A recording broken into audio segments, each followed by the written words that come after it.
যারা মসজিদের ইমাম, মসজিদের প্রত্যেকটি খুতবায় সন্ত্রাস এবং জঙ্গিবাদের বিরুদ্ধে বক্তব্য রাখবেন।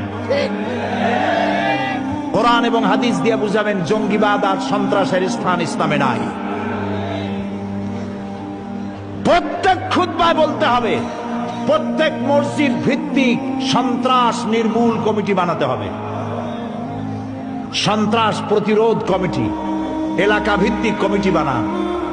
প্রত্যেক মাদ্রাসা, প্রত্যেক স্কুল কলেজ শিক্ষা প্রতিষ্ঠানগুলো ছাত্র ভর্তির সময় শর্ত করবেন, ছাত্র যেখান থেকে এসছে তার এলাকার চেয়ারম্যান এবং এমপির চারিত্রিক সার্টিফিকেট দেখাতে হবে। কোন শিক্ষা প্রতিষ্ঠানে, কোন হোস্টেলে, কোন আত্মীয় স্বজন, দুলাভাই, মামাতো ভাই, খালাতো ভাই, বন্ধু রাত যাপনের কোন সুযোগ দেওয়া হবে না।